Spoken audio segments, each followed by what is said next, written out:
Dun dun dun dun dun dun dun. Just plays Smooth Criminal on cellos. I love that. I believe that's. Hold on, who does that? Smooth Criminal? Smooth Criminal cello. I think it's the Cello Brothers. There's two cellos. They're really good. Oh, I think I have. Oh, they're the ones who did it in Glee. Mm-hmm. They were hard to do in Glee. Their video is just a constant circular panning of them playing, but it's still intense because Smooth Criminal goes from like a jazzy kind of song to a almost like epic back and forth that I would love to see in like a John Wick film.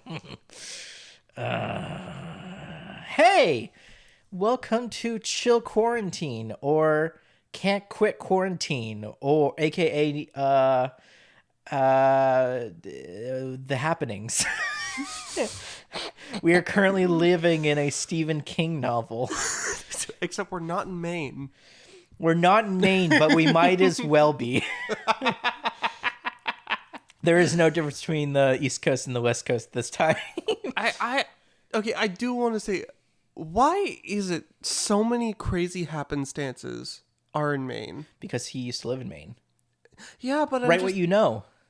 I understand, but was it because Maine was so weird? Well, okay, so Maine is the portrayal of like a lot of weird things happen because that's part of like the like old world.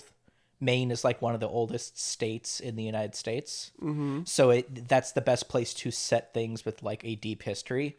Also, if I'm not mistaken, Maine, Providence, right? Providence is in Maine. Mm-hmm. And Providence is one of the keystones for like Lovecraft lore. Mm. It's like one of the places where it's like, when settlers came over here, they found something, and then everyone set up in Maine, and because stuff was there. I don't think there's actually like a real reason. I think Maine is just Maine is just a place he lived and he just knew really well. Okay. He lived in Portland, Maine, apparently. Born in Portland, Maine. That's pretty cool. Yeah. Guess what else also says a Portland? Oregon. No difference. I do want to say bringing up Stephen King reminds me of really... So it's not like a need, like I'm craving it, like I kill a man over it, but I kind of want to watch Dr. Sleep. Why was your comparison, I really need to, not like kill a man, but watch Mr. Sleep? Dr. Sleep. The movie. Couldn't you just said, I'm really curious about Dr. Sleep, but I'm not too curious enough to watch it? Well... Know your role! I am the morbid one. Obese. But I thought I was the weird one, so I get the right to say pretty much whatever. I don't really know what my role is in this. I thought we were just doing what we wanted.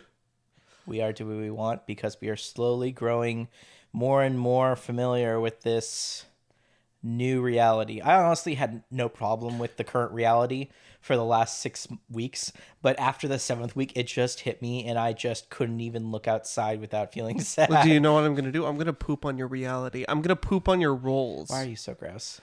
Because... Do you have a disassociation disorder? Okay, maybe. I wouldn't know. I haven't I haven't asked anyone. Asked.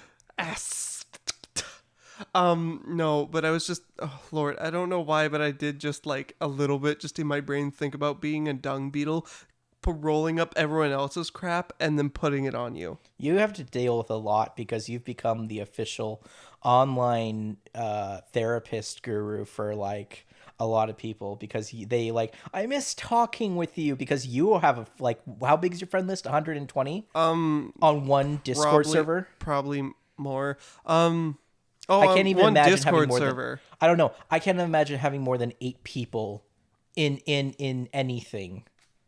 Like I can't imagine seeing more than 8 names in a chat room. But you have a chat room of like how many? Well, I'm in a roleplay with about like 10. You don't need to say what it is and get specific. Don't be specific on what server we're talking about. Just tell me the number. Of like how many people yes. together? Don't leave any trace of... Maybe over 50. Okay, no names? Okay. No names, 50 people.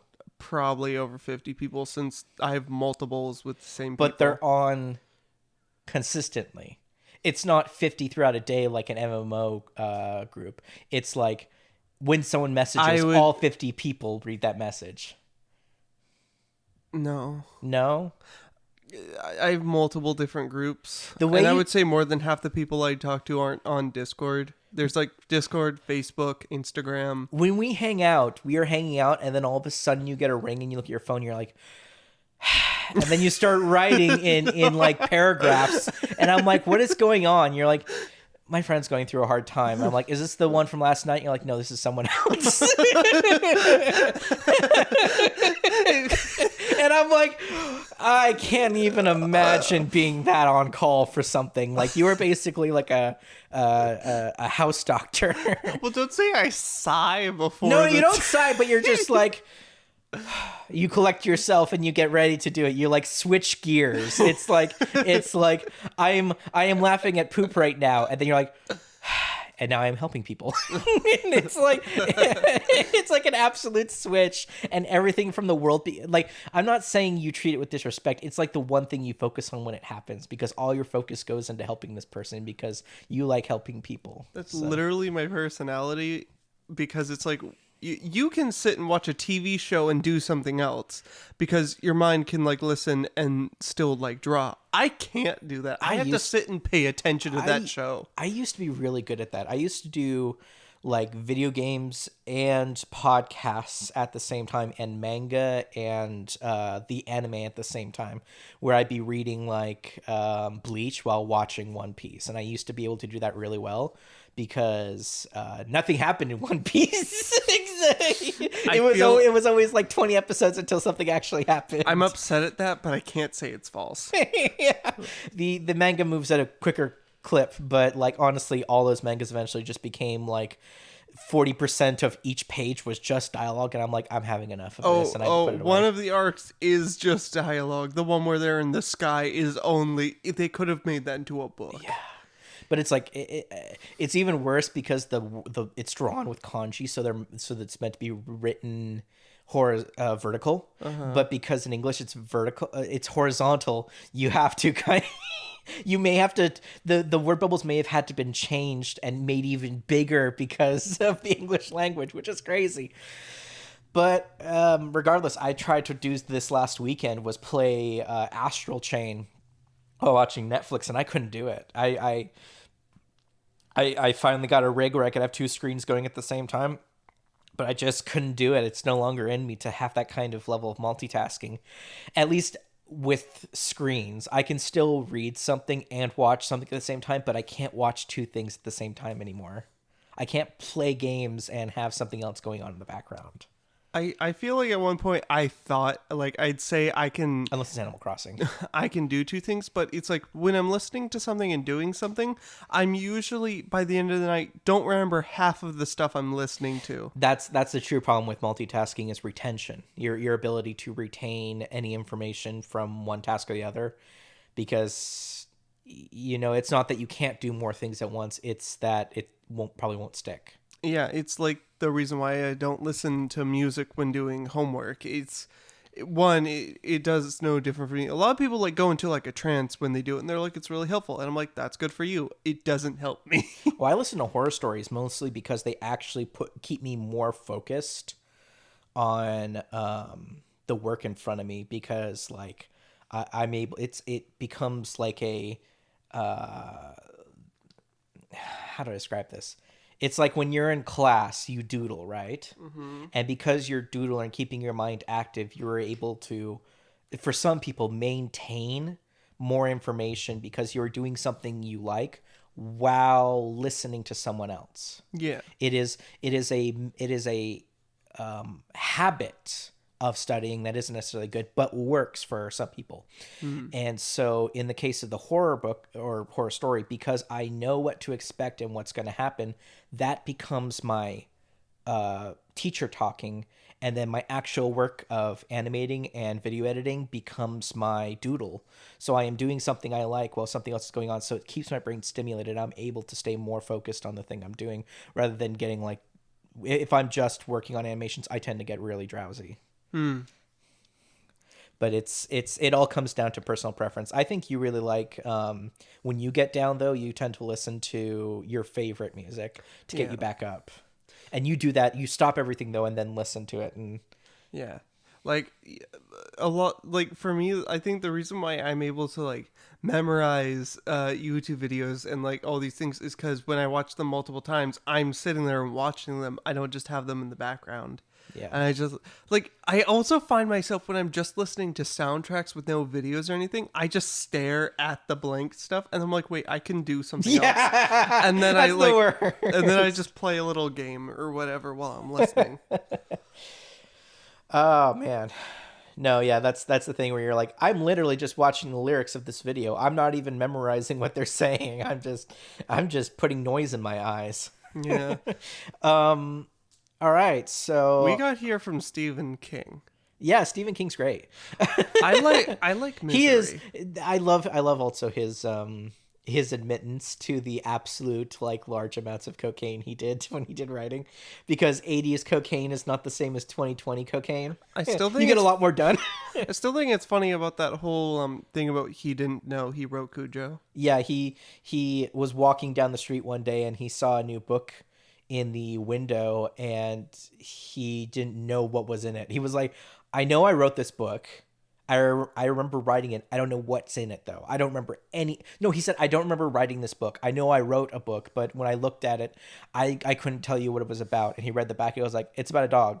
I don't know what the dog does. And he had no idea. He didn't know anything in the book anymore because it was all Cocaine King, not not Stephen King. And so Cocaine King was like, it's really good. It's really good. Yeah. Lord. He's an interesting individual. I like his work ethic. Well, kind of. He's like, I imagine he took the cocaine because he was like, I need to write another book, or he got tired and he has so many ideas. If you read his short stories, they are all could be full on book ideas, but the fact that like you realize that his books are just kind of a little bit overblown, but they're still interesting stories, kind of shows that he really is a storyteller. I've never read a book of his. I've only seen the movies. Though I definitely recommend his short stories. I do give him due credit, even though he is wildly made fun of for his. Well, I mean, he's really creative with his craziness. He's wildly made fun of both his eccentricities and the fact that he has a bingo card for every single book. Yeah. Is it set in Maine? Is your main character a drinking, starving artist? I thought this was a drinking thing where it's like you take a shot for No, everything. it could be anything. It's a bingo card. It's the Stephen King bingo card. I can even pull it up right now as the Stephen King bingo card. Oh Lord. And let's it's see what's on literally here. it's literally like dead kids. Oh. Is one of them. That's the reading one, but like there is one where it's like features a group of misfits and things like that. Aliens, angry religion, Disappeared that. dad. Disappeared dad. Oh, it's fun. It's funny. Dark comedy. I mean, that's pretty vague. I love scary cat. Could also be one. Cat scare. I mean, Something was in what's the that attic. movie he did about the shapeshifters? The one- Shapeshifters. So he wrote this movie. There was never a book for it. It was just a movie. Is that American Boys? No, it was King Shifter. It wasn't a book. It was a screenplay. It was Sleepwalkers. Yes, that one. It is more of a comedy than it is a horror movie, just because of how outrageously weird it is. Well, I mean, so was Dreamcatchers. One of the characters is a cop who has a cat. Like his assistant's cat. The movie starts off with Mark Hamill as a cop walking over this house that has stringed up cats everywhere. Why? we don't know. Okay, should I okay, okay, spoil okay. why? No. Just it's weird, It's weird. and it's funny how weird it is. Yeah. Okay. And That's that. Steven. No, but you said Mark Hamill. That was already a bit too much for my liking. Well, I that's need to his watch one this. line. I know. I just need to watch. Wait, is Mark Hamill a character, or is he He's the actor He's a playing someone? cameo. Because you said this was never turned into a movie. I said no. I said it was never a book. It was made. He wrote the screenplay that became a movie, but it was never a So previous all you book. have to say is this a actual studio produced movie, or is this a miniseries? This is a Stephen King. Produced production. That is all I need to know. I 'Cause don't those know. are the fun No, ones. I don't know if he produced it. I just knew he wrote it. Okay, but the Stephen King miniseries are a lot more wild than the Shining by Stanley Kubrick. Oh no, this is. Like that's all miniseries stuff. Do you have Prince Albert in a can? Well, you better let him out.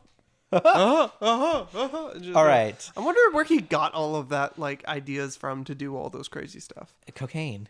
We just talked Tim about Curry. this. I mean, Cocaine. Tim Curry did cocaine? Yes. Oh. Everyone was doing cocaine. It was in the soda. I don't think everyone's drinking Even Coca-Cola. the kids. No one was safe from cocaine in the 80s. Oh, cocaine's great. I wouldn't know. I was like, I don't think you would know. I can only imagine cocaine just being like Ritalin XD or something, like the extreme version of Ritalin. Euphoria to the max. It's not euphoria, it's literally focus and concentration. Cocaine is literally like, I'm drowsy. Wipe on the gums. Woo! I am ready to write another chapter. It is literally just putting nitro in your brain. It's not even feeling good. It's just feeling awake. Oh. Well, I don't know what drugs do anymore. Drugs. They do things. All right, so let's we've talked for 20 minutes about Stephen King. I think that's a good cold open.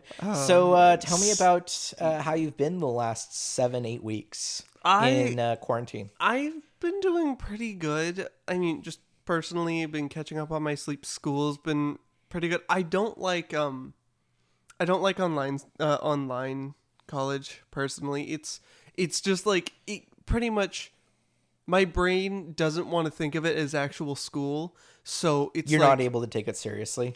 a bit, but I've found that a lot of people are like that right now. At least a lot of my friends have been saying, I don't feel like it's real school. So like for them, they're all like getting like super close, like they're pushing assignments to the like last minute. They've been like holding out on things. So it's like, It's a weird thing to get used to Yeah. because you're used to all that kind of physical like presence, like that, all that pressure of like people around you. But right now, it just doesn't feel real. Like the expectation and like things, because like we are now basically at home every day. It's basically feels like the weekend all the time now. Yeah. Which is not good for the mentality of habit that people have built up over the last 20 years of their life. But yeah, even the teachers find it a bit hard, just because it's like one teacher gave up a whole section of homework just because it's like, yeah, I don't really know how you can build a whole map that I can see without it going like, because it was going to be like a giant map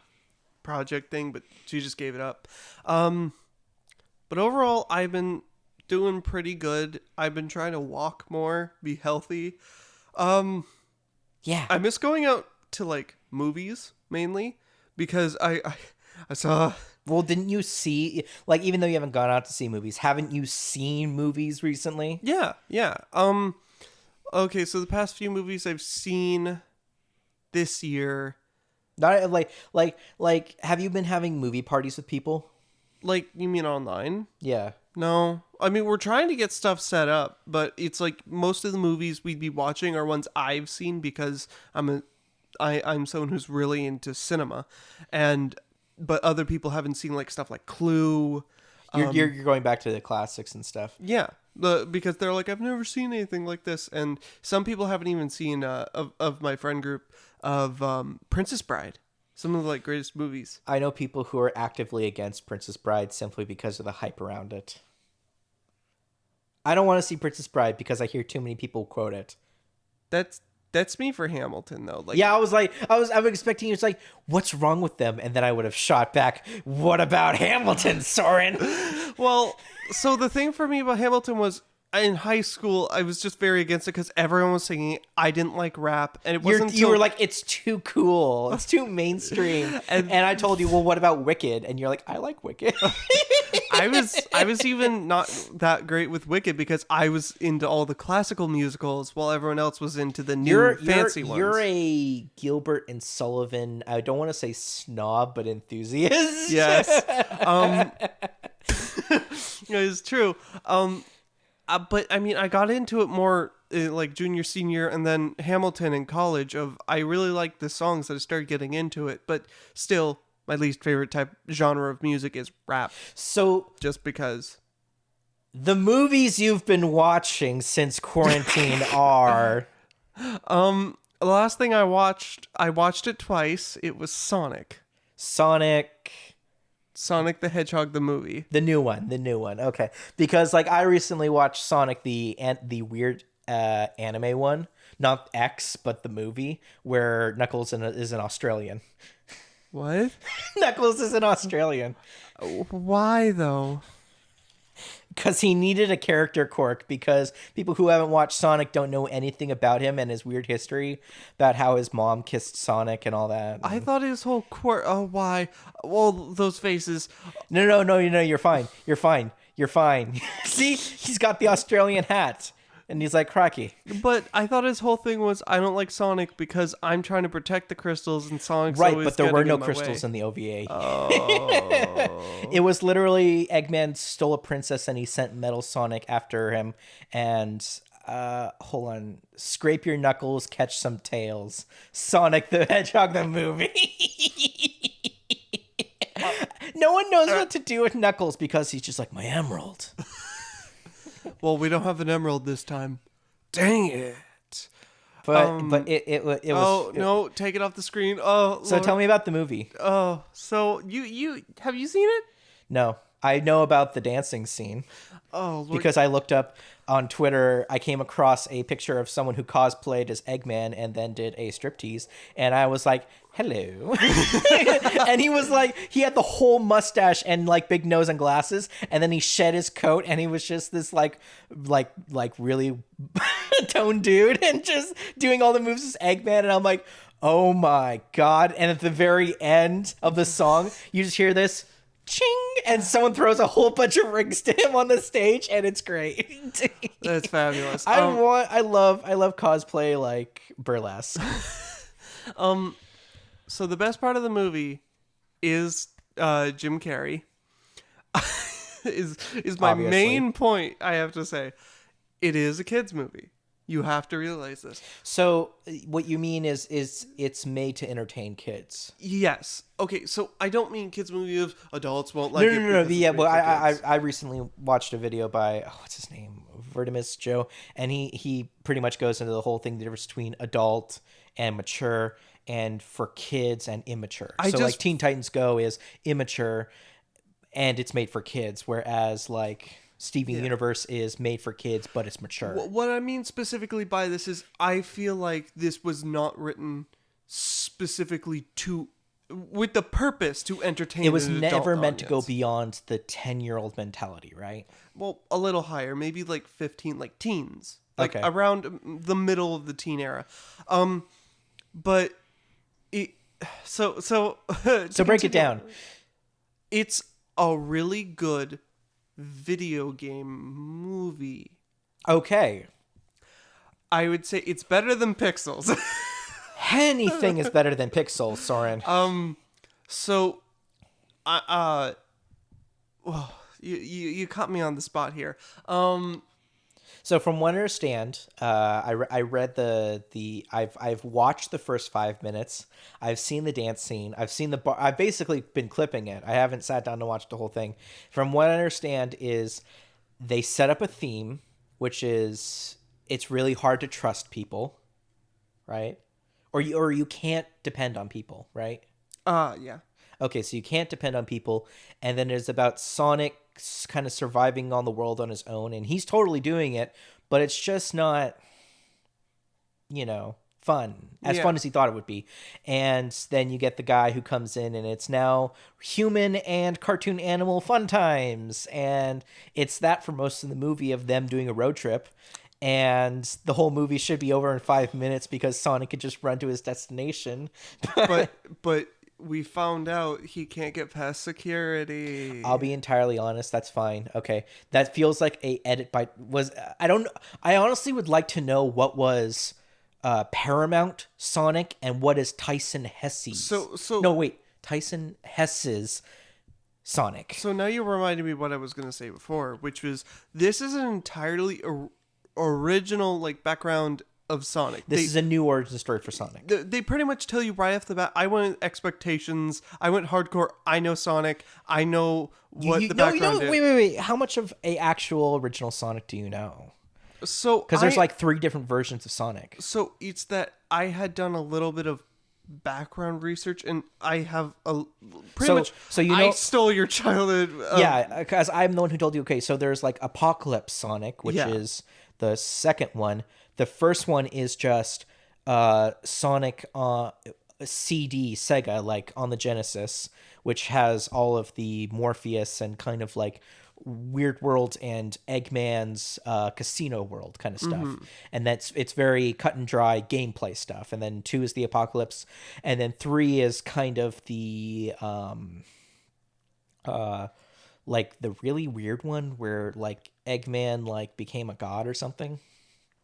Yeah, well, this one is like a 4th option where it at the first like beginning of this tells you this is not a regular Sonic. Oh, why? No, keep talking. Is a regular Sonic. That's him.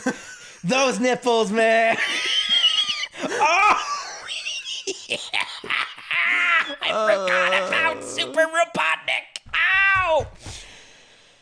Okay. Oh, I'm so. That's right. The gem on his belly button. Okay, we're done.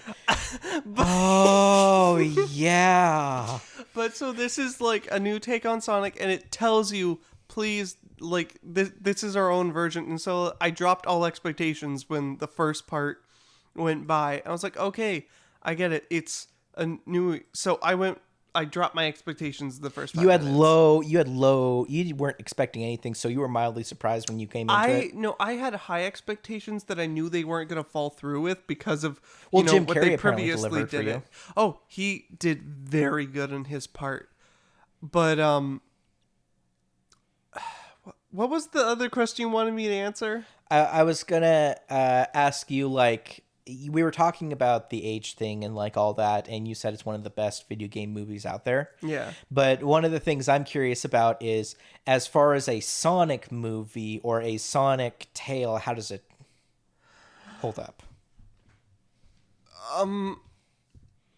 Like, could you show this to someone to introduce them to the world of Sonic?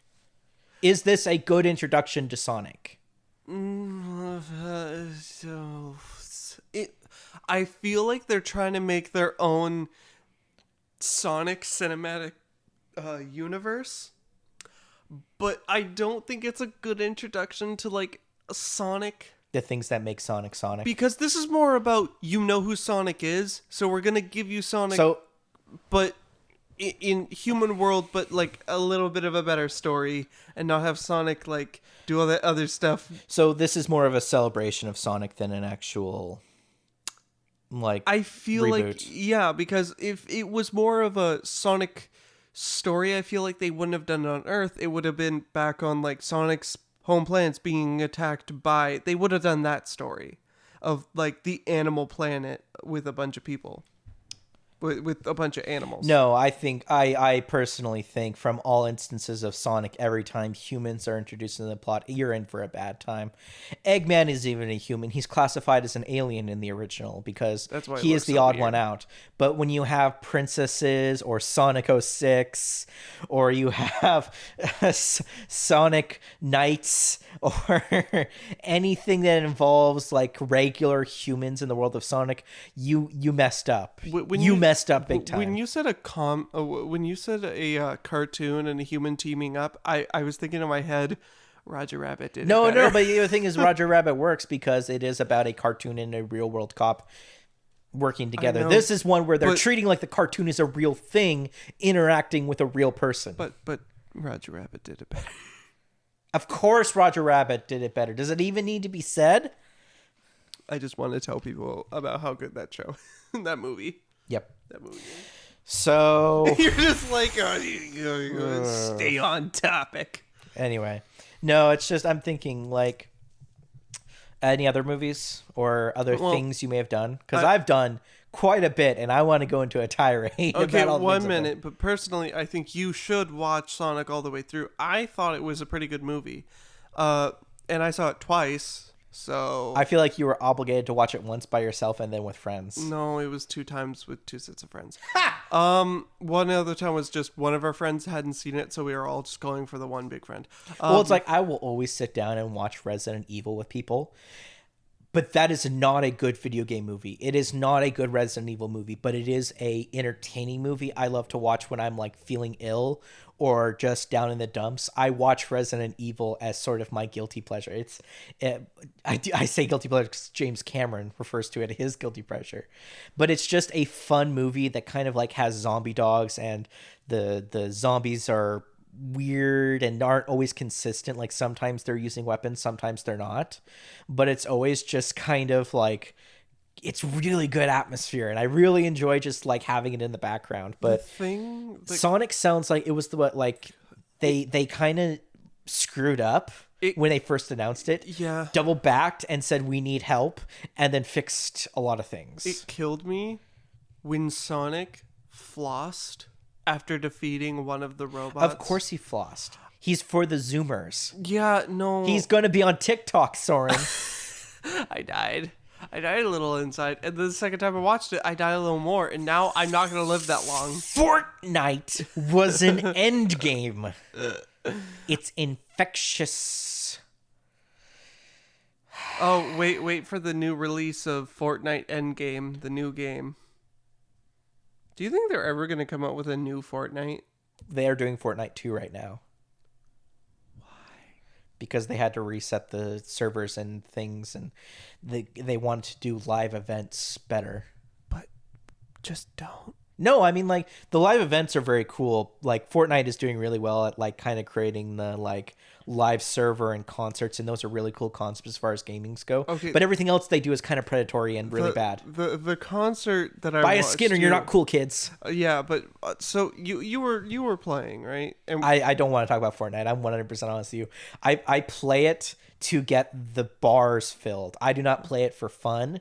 I do not enjoy playing it. I just want that buff cat. That is the only reason I play that game now.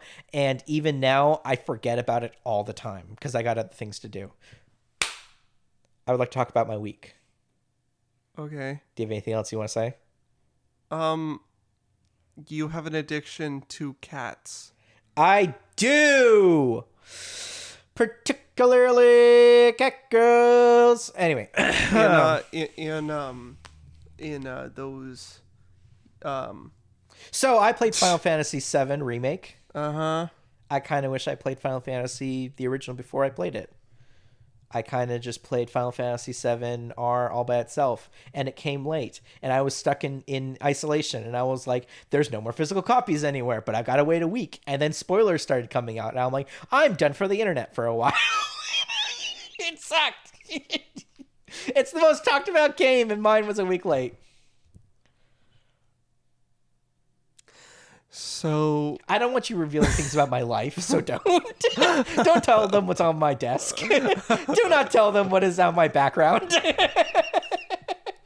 So I'm looking at a couple of posters here. Don't even tell them about the posters. Well, actually, it's not so bad. I mean, they're all comics and video games. Screamed so loud it got into my mic. Don't do any. Don't do anything. Don't put me on blast. Don't do anything stupid. I mean, I'm surrounded by things I like. There's statue Thanos over there. There's all of my Bishoujo horror girls. I'm still impressed that it's not like a female version of Thanos. They don't have that yet. That's not out yet. There is. There's also a female version of Ultron. killing me slowly, and I just go You don't know, but can I talk about my week? Yeah, no, Okay. no, you're just complaining. I have spent the last 7 weeks playing really long RPGs. Like, I really should have been playing something else, but I've been stuck on both Animal Crossing, Fortnite, Final Fantasy IV, Final Fantasy VII-R, Persona 5 Royal, and every other kind of like indie that falls between on my lap, like that just came out. It's been crazy. And Maneater. I'm playing Maneater today. I told you about Maneater, right? I don't really know what Maneater is. Maneater is basically Grand Theft Auto with sharks. No! We got the... I typed in Maneater, I got Daryl Hannah and John Oates. Maneater. No, Maneater's a new game where you play like a That's a shark. super evolving shark. Oh, excuse me. You're playing basically a shark who is out to kill people or eat people who have been polluting the ocean for years, and basically take your like force of nature revenge on them, and you could become a different kind of shark. Like, hey, do you want to be really fast? Your scales will become sharper and shinier, so when you go diving through the air, you'll cut people like a knife. Or hey, do you want to be bulletproof? Now you have a carapace. And like you just rapidly evolve to take on like humanity. I've seen games like that. It started with a worm. Right. It started in those Tremors. games where you start out as a little pixel and then you eat other little pixels and you start to grow into a 4-pixel thing. Yeah. And you start eating 4 pixels. It's very much like Amoeba, but this one's very much more like open world. It's a more complex version of that concept. If you eat a person, you gain XP, and as you eat more things, you're able to evolve more down that line. So apparently, if you eat more crocodiles, you get harder scales and all that stuff. And when you take damage, it sticks unless you like go back to your bat cave and rejuvenate. Like you actually have a bat cave in this game, or like the sewer system is your hub. Why do you have a bat cave? Oh, because it's like where you go to rest, but like But sharks don't sleep. If they do, they die. I think that's a myth. No, It's they don't stop if you swimming. stop moving. No, they keep moving, but they sleep. Oh yeah. So they like just in place. I think, I don't know, I was lied to a lot about science. Apparently Pluto's not a planet. I mean, that's just like the biggest lie we have in this solar system. Out of all those games you've listed, what is the most entertaining so far? So I'm glad you asked. I really don't want to talk too much about it because honestly I haven't really finished any of them, because I finished Animal Crossing, which is basically having a concert. That's the end game. Wait, really? The end game of Animal Crossing, if you beat the game, is having a musical concert. Your island has to be rated high enough to be respected enough to hold a concert, and that's when the credits roll, and that's technically the end of the game. But it also triggers when you can actually start terraforming your island. And it took me about 3 weeks to get everything done. So I am now at the point where I'm just doing dailies, and I kind of want to stop because I feel like I am done with Animal Crossing for now. Do you think they're going to do updates? Yes, they are doing updates every like 2 months tied to the seasons. So like in a couple of weeks, they're going to start doing like wedding days or something like that in June. They did a cherry blossom like 2 weeks during, the cherry blossom season. So they'll have seasonal updates based off of like world events. Like in winter, it hasn't snowed one single time because it's not winter yet. So when it comes to winter, I might have to check back in because a whole new set of bugs and insects will be available, and fish during that time period. Do you think you're going to check in every special event? Only if it's really worth it. Like items, like the Easter one was definitely not worth it. It was more of a annoyance. I was told that was like a cursed season thing. Because everyone's trying to, build up their museum and get coin and fruit, but now everything is basically being replaced with eggs, which are worth almost next to nothing. And once you build everything, you're still stuck with next to nothing, and you're not getting money for your house and the next thing. And it basically puts a limit on what you can do each day. I mean, like usually the limit is, I only have like 8 trees of fruit today, right? But now you only have 4 fruit trees and egg trees, and you're just like, it just was not worth it. What was the whole point of the eggs? Because they wanted to do like gather eggs and you can build Easter specific items. But Oh. A, the Easter specific items sucked, and B, again, the eggs should have been worth at least as much as the fruit they replaced because it just was a stopper on progress. And so the only people who were succeeding were the people who time traveled past Easter and were still collecting their stuff and not having to deal with all that from Zipper. I just coughed right in the mic. I apologize for that. Okay. Out of all, again, you never answered my questions. Oh, What to you I is think the most I'm having the entertaining? most fun with Persona 5 Royal. It's just quite a treat, and it's really big, and it's taking a long time. I'm halfway through it in 50 hours right now, and I have another 50 ahead of me. I was told the music in that's really good. Music's really good. What? Heartbreak, heartbreak, oh the heartbreak. It's an amazing. All the Persona games after 3, I think, have an amazing Do you think I should get into Persona? just the music. The games themselves, I think you should watch them. Should I write Persona the musical? That already is a thing. Really? Every single Persona has a musical right now. Like that's the first thing when one comes out, someone starts writing a musical for it. Ooh. In Japan. Oh. Yeah. Should I write an American version? Good luck. I really wish you luck on that because a lot of the concepts would work really well with a Western audience because they're Jungian and psychological and all that. I would say the hardest thing would probably be like sets and Well, the sets are costuming. schools and towns. It's always like a small town or a school setting. Well, I'm thinking about the one where they go into like the dream world. That's Isn't that 4? The tarot one? they're all tarot. Oh. The Joker. That's 5. Okay, so it's not a dream world. They go into palaces, which are the the I would almost say, what's it called? Cognitive dissonance, like the separation of what really is and what you perceive it as. Like I'm the smartest person in the room is dissonance. No, not dissonance. Disassociative. Disassociation. Disassociation is basically the name of the game. All the villains suffer from deep disassociation and leads to harming others in reality based off that disassociation. I am the strongest person at the school, therefore I should be respected. And in doing so, creates a kingdom where they are king in their mental realm, which personas allow you to change. No, sorry. Which is about you going in and changing that persona of themselves, and it's all great. It's a little one note in some cases. Like, what's the artist's background? Well, he's an artist. All he talks about is art. And I'm like, well, that's not very well faceted character development. Or like, the jock is a jock and the pretty girl's a pretty girl. Like, they do very little to go beyond that after the initial introduction, because you get the introduction, which is the stereotype, and then you learn about who they really are, which is kind of the archetype they are. But then every interaction with them afterwards is basically the stereotype again. So it's a little twisted character wise. I know there's always that like dumb best friend character. Yeah, there's that too.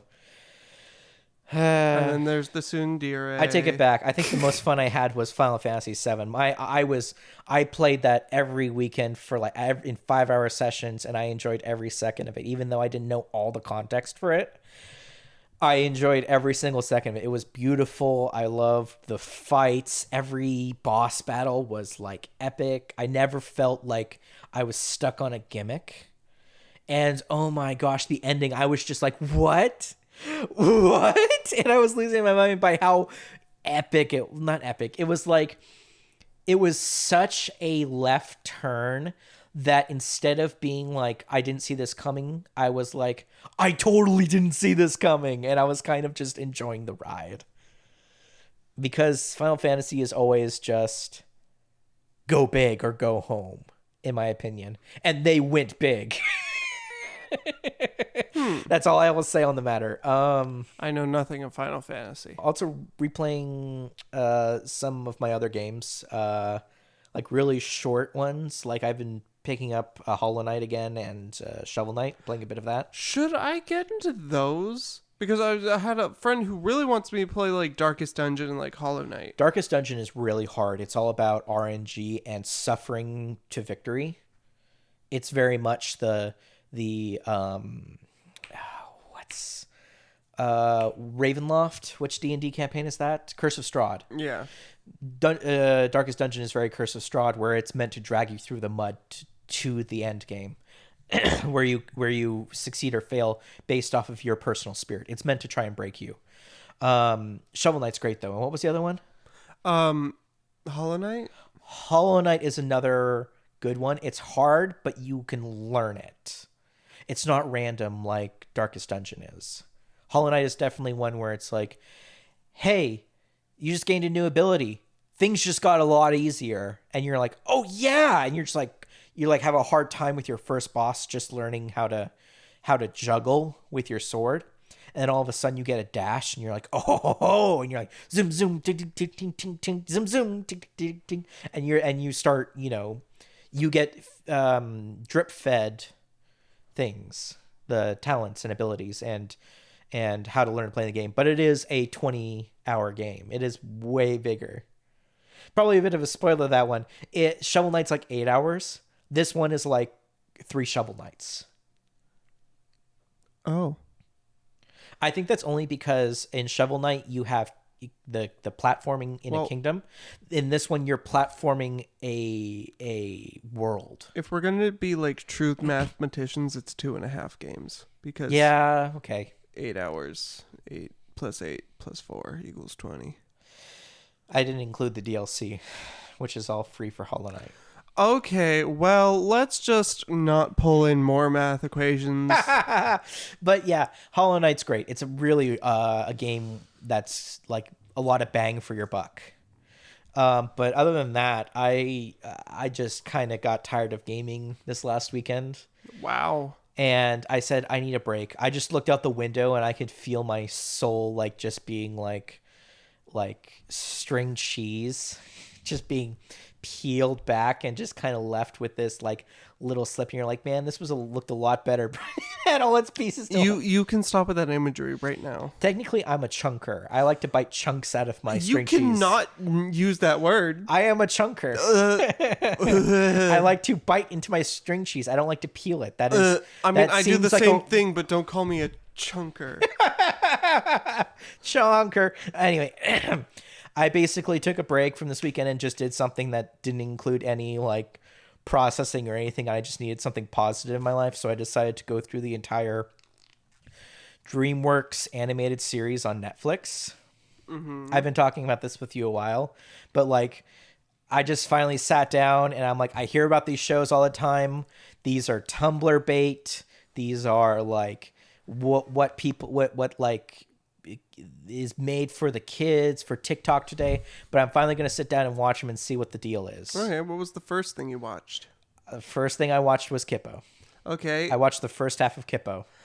I have also seen that. I finally finished it this time. I watched the first half, took a break, watched some Voltron, watched some She-Ra. Power binged She-Ra because the 5th season had come out this last weekend, and then I finished Kipo.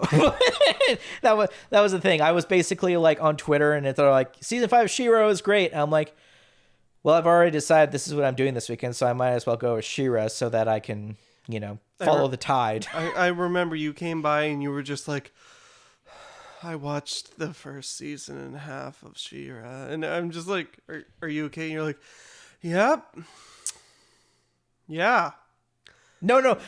I'm pretty sure I came before you with that, and I was just like, I was like laying against the wall, and you were like, you were just standing a second ago. Are you okay? And you're like, you look really tired. And I'm like, I'm really tired. And I was basically just so done with everything. Like I could not watch another episode of like NCIS to relax. I could not play another video game. I could not do anything. I just needed something that was good for the soul. And She-Ra was the right choice, to be honest, surprisingly. So is it anything like the original series, even though that's not my generation at all? No. In that series, the bad guy turned into a rocket and flew away. Wait, really? Yes. Do you want me to pull up Hordak Rocket. Yep, he morphs into a rocket often when his plan fails to get away. That's him. He's got what are those things from Battlestar Galactica? Cylons, and he's just standing there like a stupid idiot. Why does he turn into a rocket? Because he has to get away. Sorry, in the 80s, cocaine is I have nothing a compared question. to 2020. Does he ever make the joke about turning into a No, rocket? it's never addressed. He just has to get away, and the writers, so he turns into a rocket and flies away. I think it would be hilarious if, like, in Trafta, just in the part, just has a design. He's technically part machine. That's how they explain it. I know, but that would have been hilarious if in Entrapta's workshop you just see a design of Hordak turning into a rocket. That would be hilarious. But it's just labeled unused. Okay, so let's get down to it. She-Ra and the Princess of Powers. Not a super great show. It's got a lot of problems in the first 26 episodes, I would say, which is really bad. But basically that 26 episodes are broken up across 3 seasons, but really it should have just been 1 season. The way Netflix works, and I really actually adore this, is they cut all of the filler out of their shows and all of their animated series, so they're not seeking syndication. They're not looking to make 100 episodes so that they like get kickbacks every time it airs, right? Mm-hmm. They basically every season of these animated shows are an arc. In Voltron, it's 10 episodes every season, and there's a lot of pit stops to fill up that time, when it should really just be 6 episodes per season, because that is the length of the arc. In She-Ra, it's very much that. It's, here's this arc, here's this arc, here's this arc, and this arc, and this arc. And that's fine. I think that's the perfect way to pace a season. But because of how this was made, I'm pretty sure they made the 26 episodes first and then broke them up over 3 seasons and then started releasing them after season 3 was done or in the middle of production, because it is so formulaic and just mind-numbingly predictable that it almost ruins a show. But I still enjoyed it for one very important reason. I didn't watch it for the writing or the story. I watched it for the characters. Very much like Seinfeld, you don't watch how Elaine is going to change the world or how George is going to become a better person. No, George, they all are awful people and they remain awful people, but it's entertaining to see them interact with each other and other people.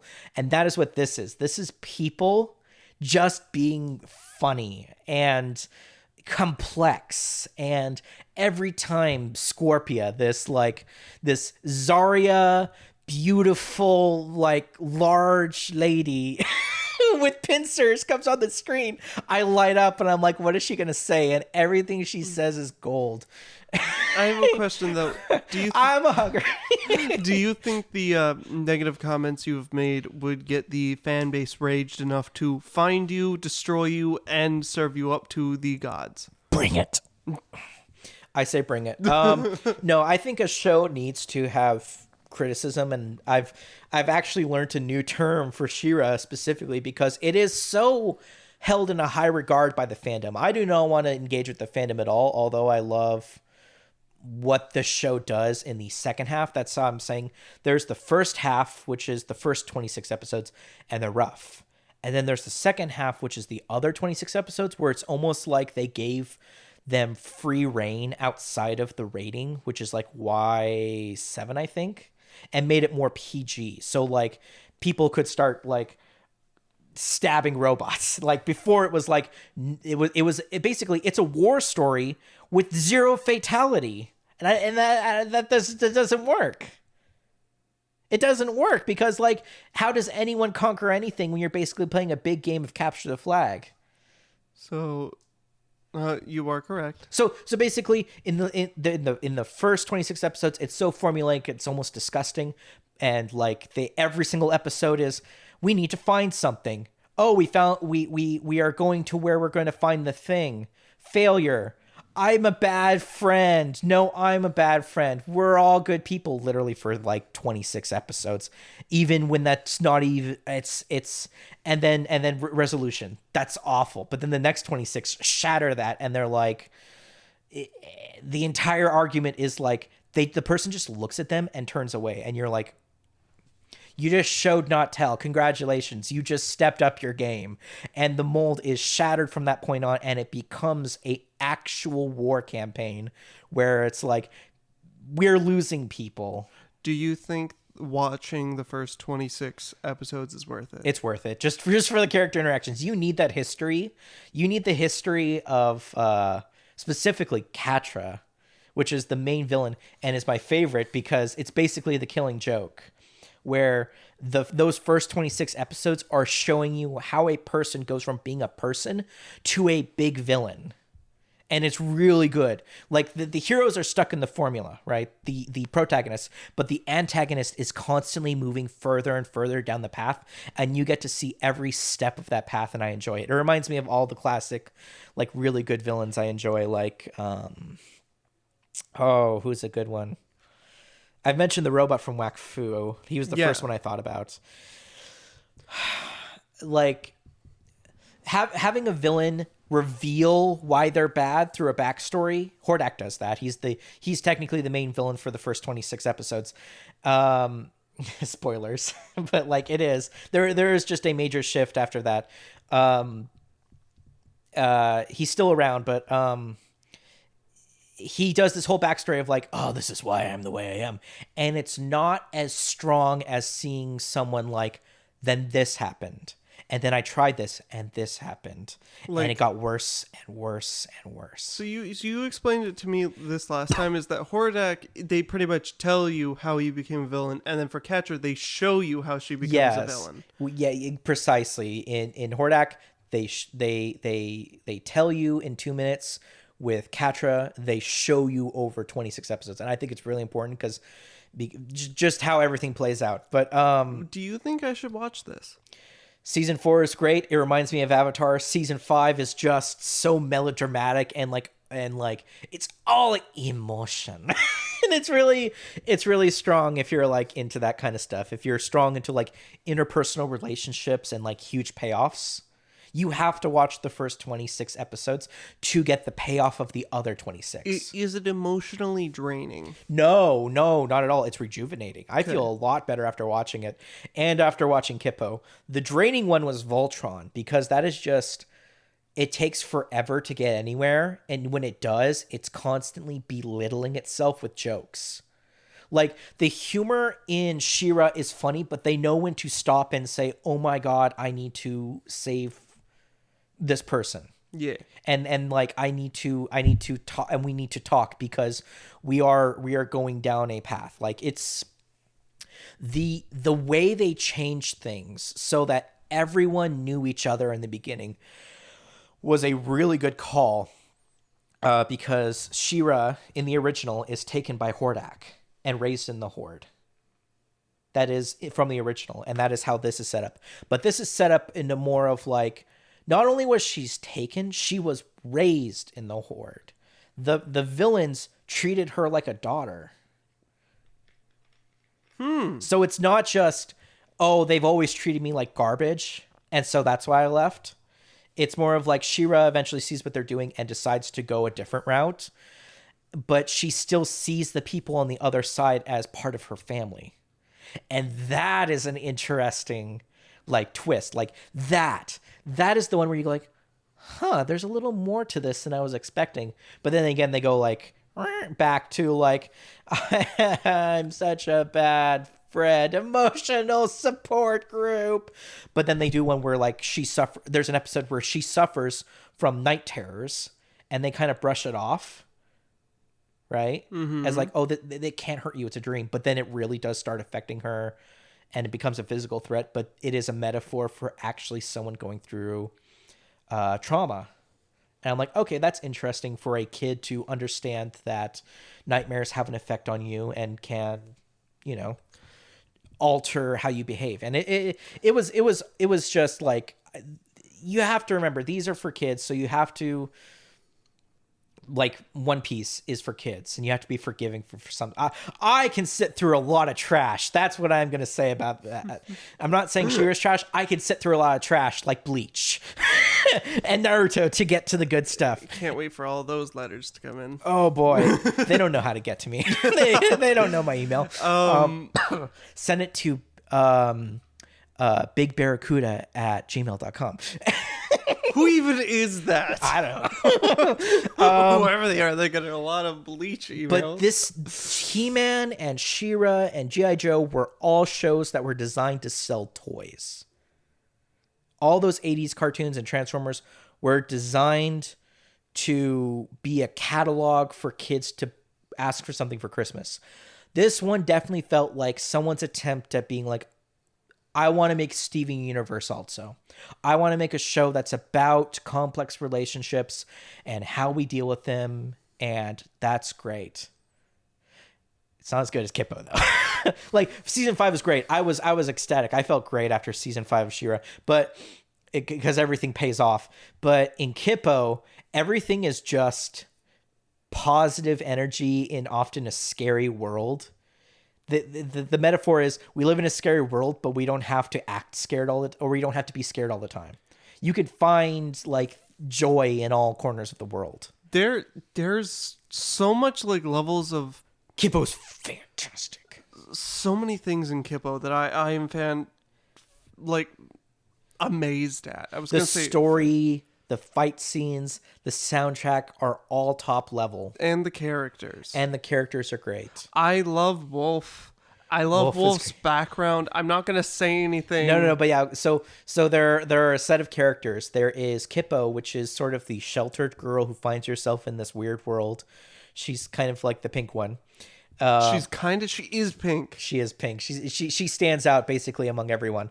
And then you have Wolf, which is like this 10-year-old girl who has been surviving in the wild this whole time and is basically the veteran of the world. And then you meet two con men, which are, what's their name? Dave and... Benson. And you get this basically crew of like, yeah, we kind of deal with the world in our own ways, either seriously, positively, or... cleverly. That's not a word, but you know, they all deal with the problems with their own way, but they're all drawn to Kipo because she's got such a positive outlook her whole life because she's not had to deal with the real world necessarily, quote unquote. And so she's able to really talk through a lot of her problems. But it's just such a fantastic show and style. I love how all the characters look and move. Even Kipo's design shifts throughout the entire series. The fight scenes, though, seem like they're too good to be on a Netflix budget. They're almost too good to be considered like a Netflix original product. But I mean, Netflix has really been pushing its animation lately. Yeah. Unfortunately, they've basically been funding a lot of anime, but it's that 3D CGI anime, not the good kind, but kind of the easy kind. Isn't the next season coming out real soon? The next season's in June, yeah. I thought it was July. No, June. June 5th, wasn't it? June 8th. Oh. I believe. You can look it up if you there want. Was, let's see, really quickly, June 12th, 2020. Such good art. It's really good. The frog fight scene is the best because they're like, hey, you know how most fight scenes are just like, let's have them fight in the street, and it's really lazy, and they really just kind of like add intense music, and then like maybe the camera starts shaking. This one's more of like, what can a frog do? Well, a frog can rebound. And you're like, what? And so the frogs are jumping all over around, and they get around by flying. So now the combat is in the streets and immediately takes off into the air, and now you have aerodynamic combat with vehicles as well as frogs using frog jutsu, and literally their tongue is acting like a lasso and their legs are acting like a spring, and so you have combat that's literally bouncing dynamically. They go flying, then use their tongue to whip back, and it's just all over the place, and it's amazing choreography. I think what with a sick soundtrack. What I think caught me off guard was it felt like somewhat of a monster of the week kind of. There is a problem of the week, but it is definitely more than one monster. Well, it's like for me personally, I was like, oh, is this going to be like a problem of the week? We're going to meet new animals every week, and I'm like, that was kind of the thing at first, but it really wasn't the point of the show. But it had that little background thing of we did meet animals every episode. I knew it. Who?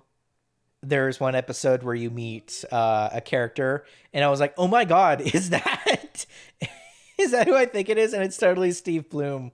Who? He plays Spike, the main character from Cowboy Bebop. He has a very specific kind of like cool voice. Have you remember Cowboy Bebop? He plays and Spike, Zeb right? in Star Wars Rebels. Who? Zeb from Star Wars Rebels, the purple alien. Yeah. Oh, he does. Yeah, it said. Boy. I know who you're talking about when you say the main character because he's got that hair. He's got that hair. The most thing about him is that he has an afro that doesn't count as an afro. It's a triangle afro. Trangro. A Chalangelo. But he's a really fun character, and Steve Bloom is in a lot of stuff. See, wait, go back up. Oh my goodness, he played Orochimaru and Zabuzu Momochi.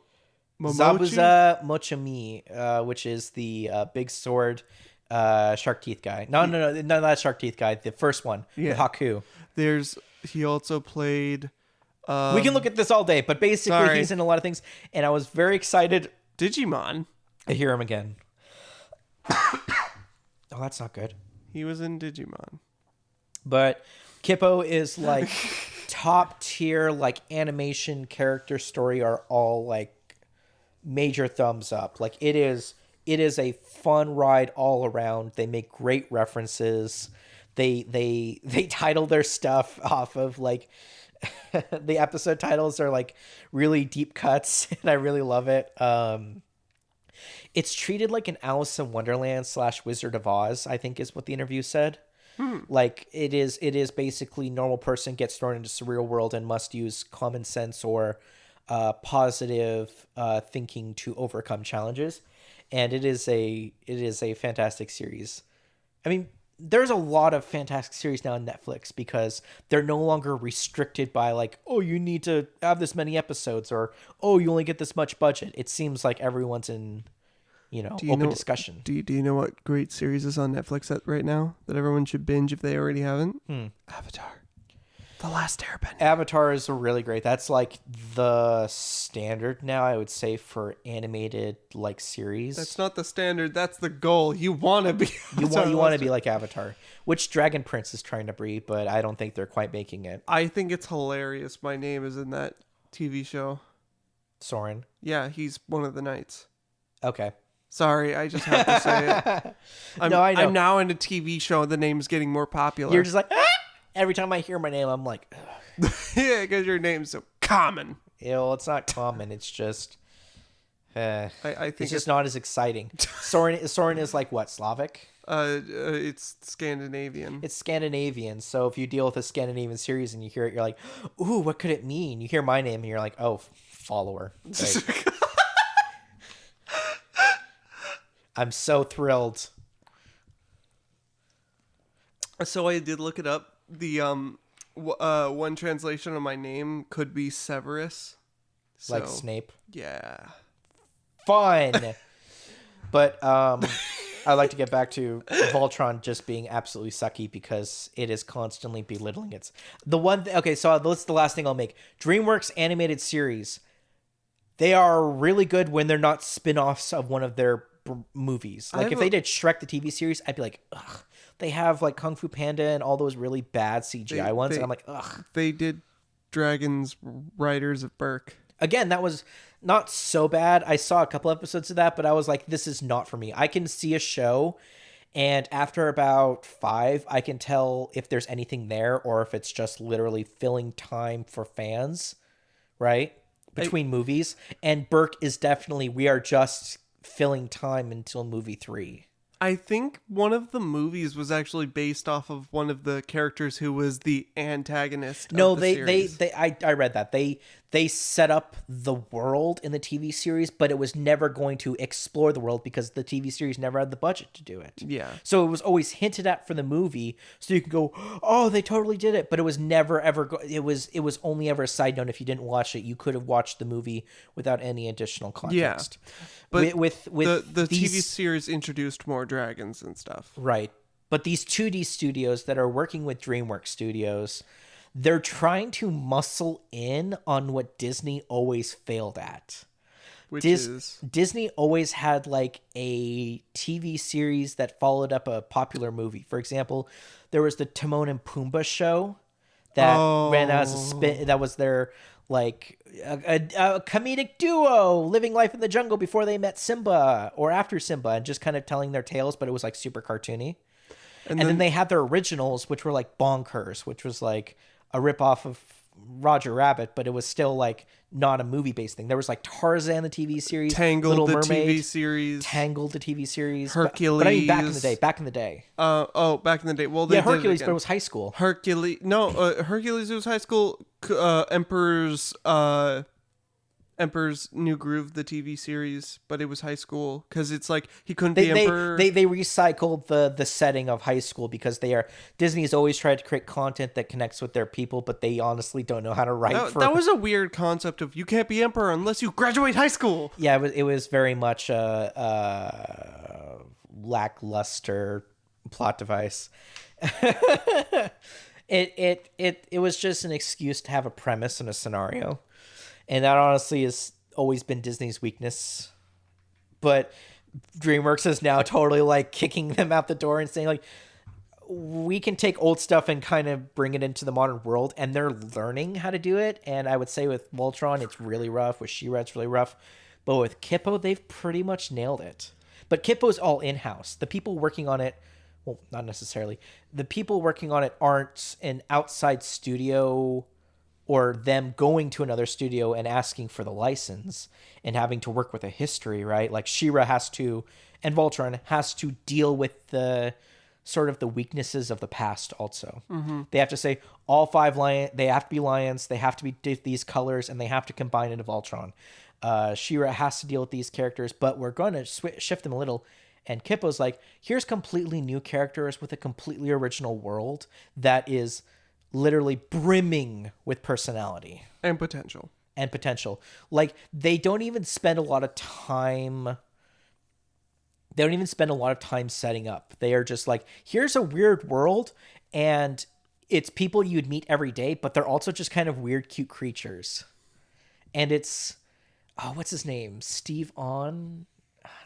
Who? There's a guy who works for Voltron. He has a very specific style, and that style has become the staple for everything ever since then.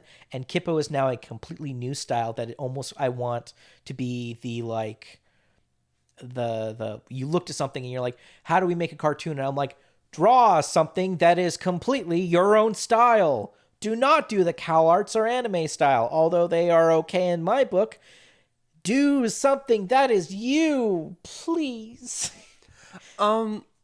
It's also like you also have to find the style of like how writing and the animation go well together.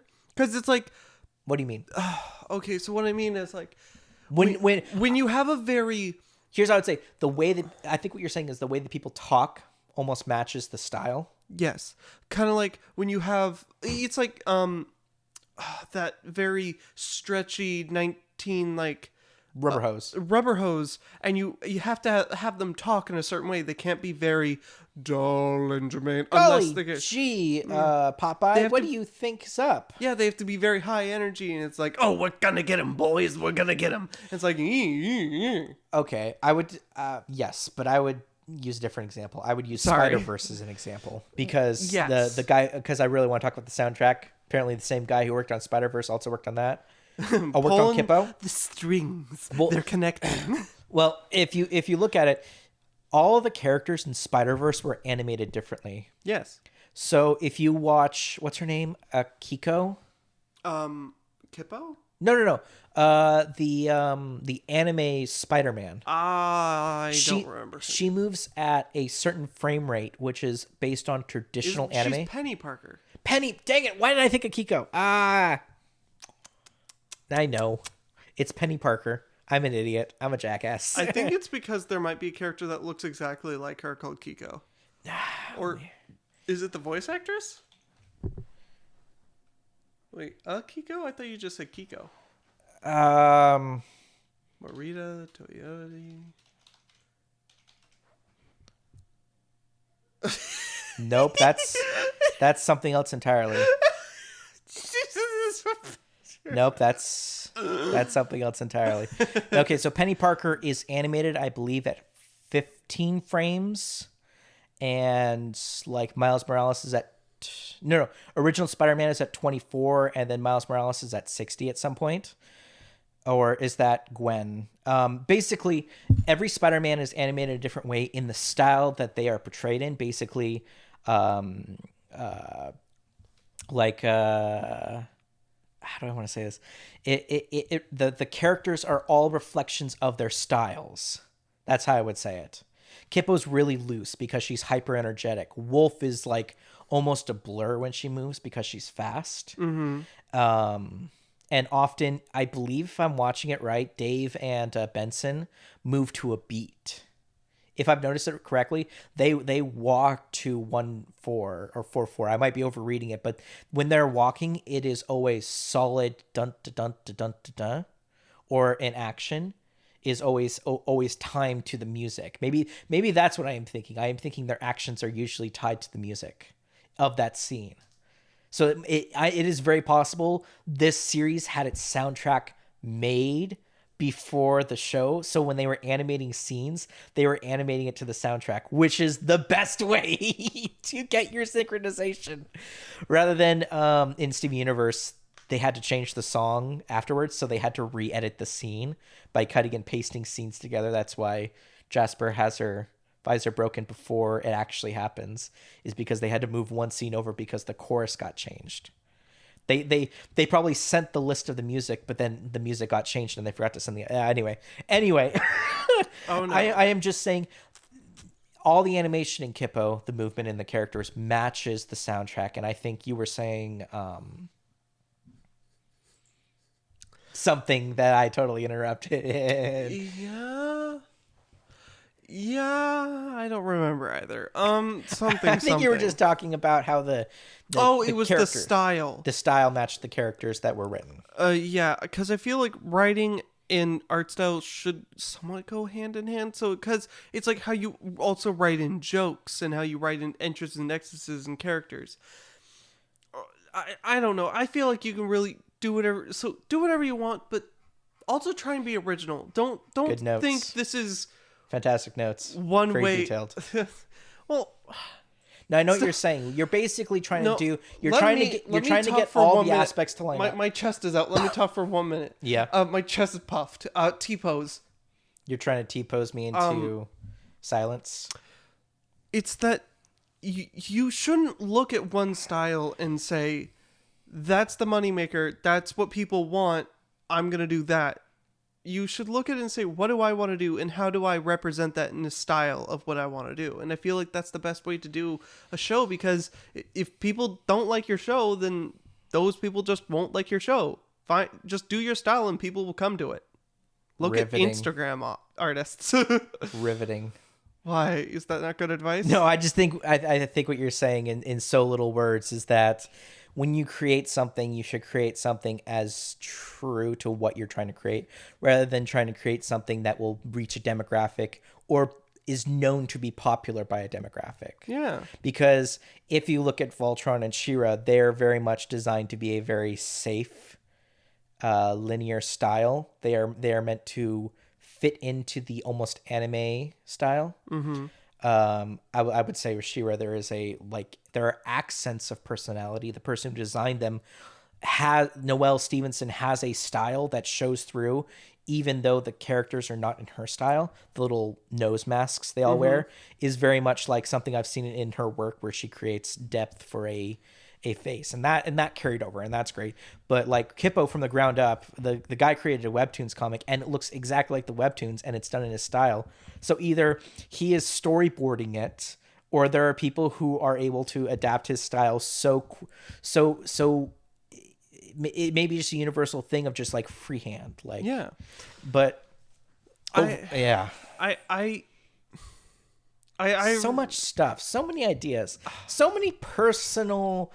I feel bad that I keep stuttering because I just feel like I feel so passionate about this, because I feel like I find myself loving passion projects. Show me your passion, Soren. I find myself liking just corporate made. Bye. Well, Passion projects are wonderful, and I love them. If we were to compare these to anything like the Disney remakes they're making, there are only a few good Disney shows right now, like Amphibia, maybe Owl House, but I can tell almost right away Owl House is not for me. It is for people, and it is made well, but it is not for me. Amphibia is great because it is exactly my kind of humor, which is morbid. I hope season 2 comes out. Right. But I am always afraid it'll turn into season 3 of Gravity Falls. Where it's just going to... Where here are the answers, and then they don't matter. Oh. It's like the answer was not the solution. It's you got the answer, but that's not what was important. And I guess that's fine, but I'm honestly not a fan of how Gravity Falls ends, which is... Well, I mean, Maple's arc is fine, but reality versus, fantasy. But everything else was like nothing was earned. And we spent the whole time Dipper's trying to solve the answers, and then he doesn't earn anything from his efforts because in the end it was a trick. Friendship. Yeah, exactly. Friendship. Whatever. There is someone who came down from Disney and they said, "You want to do what for an ending?" He goes like, "I kind of wanted them to fall into a dark dimension and they had to like overcome their despair." And he's like, "No, friendship." And he's like, But this is so much more. Mickey, they would, no, yeah, it's a Mickey Mouse with that button, and it's like it's the button. It's like cancel Gravity Falls, and it's literally someone from Disney going like, "This is too inappropriate for kids," and then Disney looks at Alex Hirsch, and he's like, "But kids should be treated like adults with respect." And Mickey's got his hand over the button, like sweating. But he's just like, "We've let you go too many times, Alex." No. It's like, what do? You have to give in to the studio because they're the one paying the bills. But like we said, the studio is trying to create 100 episodes, or at least back in the day, was trying to create 100 episodes to get to syndication because that's how they made the real money. And things weren't made because the creator wanted to; they had to, and it becomes saturated, and you lose what was important. Like Gargoyles is perfect. Like the first season of Gargoyles is dark and edgy and awesome, but then you're like, we need more episodes, and they're like, well, we completed Goliath's storyline, we completed everyone else. They're happy in New York. We could do other things. We could do what if stories, and they said, yeah, do that, but like. Also, they need to be more kid-friendly because we got angry letters. And it's just... whatever. With Netflix, you don't need to worry about letters. Do you know why? Why? Because they just watch something else on Netflix. It's a huge platform. It's no longer... Hey, studio... I stuck my kids in front of the TV at 5 p.m. so they'd leave me alone, and by 6, Simpsons was on. How dare... or you know what I mean. Yeah. Like, I stuck them in front of the TV, and I can't change what they're watching, but I don't want to be bothered by them. With Netflix, it's like, okay, well, that didn't work. Go watch something else. We are literally not telling you what to watch. We are not dictating your time. It's great. But they also have kid-friendly mode. Well, yes, but that's not the point. The point is you can no longer complain to the platform. Yeah. Because before, the platform had a limited option because they had limited time slots. You no longer have that problem with Netflix. If you don't like something, watch something else. I do want to say, now that you've kind of finished and binged all these shows, what are you going to watch next? I would like... Because I know we talked about what we wanted to watch together. All right. I think next, now that I've gotten like my positivity back and like I'm feeling great, it's time to watch Midnight Gospel. No, wrong show. No, Midnight Gospel. It was Dark Crystal. That was one that I totally forgot. Yeah, Dark Crystal is a little bit maybe not what I'm looking for right now, but it's dark. It's dark. It's got it in the name. I would rather watch Midnight Gospel and go through an experience. Oh. A totally drug-free but trippy experience. Can we drink? Not yet. You're almost there. You're a couple days away. So soon. You sound excited. Well, I'm just like, well, now we can actually do stuff like this, and I won't be called a liability. Well, yes, I have talked about drinking and playing a game, but then it's no fun when the other person is like, well, he looks like he's having more fun than me. That's not never the case. I usually drink too much and I get a headache. So you're not missing much. But I do want to watch Midnight Gospel like maybe at midnight tonight and kind of see like where my adult mind takes me when I watch it, because it is very much a experience show, not a. What does the show entail? The What show is the basically plot? it is part written episodes, part improv from a podcast. Oh, what was the podcast's name? With the creator of the show. He's basically he wrote episodes, right? But then it's broken up with episodes he had with just conversations with people that deal with life. Have you ever seen Story Corpse? No. Where they interview like a homeless man and get his whole backstory and then animate it. I did not see this. Okay, Story Corpse is basically like an NPR program where they find people and have them tell their stories and then animate it. And this is very much that, where basically you have the person from the podcast is talking to a psychiatrist about what is death, right? And in Midnight Gospel, they just use this wild imagery of like what he perceived as death, maybe as like one late night when he was alone or talking with someone, he came up with this concept of death, right? And this is all about when he asks a question and a person gives a response, and the response is usually ethereal. It's not based off objectivity, it's based off subjectivity about how you perceive it. Mm-hmm. And the goal of the show is to create a visual mean of representation representing that subjectivity. So when they're talking about, for example, it looks like they talk about God because they have the 42 hexagonal structure that shows Yahweh. Yeah. It's not actually God. It's like, are you a metaphor? And he just shrugs, and you're like, okay, so this is taking deep philosophical debates that have like people have been questioning since the dawn of time, and it's gonna try and be a little tongue in cheek about it. It's definitely gonna. This is what I would call gateway philosophy. This is that one time you stayed at a friend's house and you guys stayed up late into the night after watching The Matrix, or maybe had too many moonshine plums, and you guys just started talking about stuff.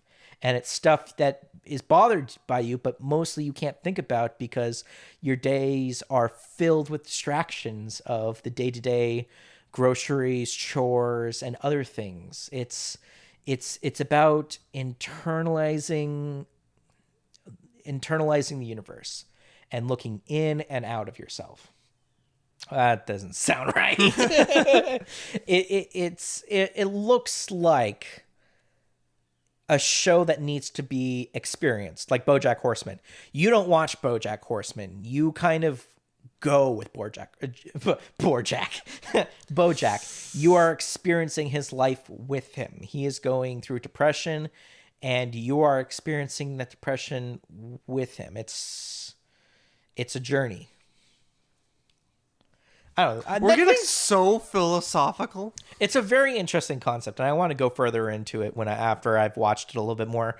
But honestly, Netflix has been nailing it with animated series and like some of their live action stuff. I don't watch House of Cards anymore for obvious reasons, but like Ozark and Stranger Things, those are all just super dark and depressing, and they're not what I want. So when I flip over and I watch the animated stuff, I am happy to see it's good. I am happy it's not just all like anime and saccharine and stuff like that.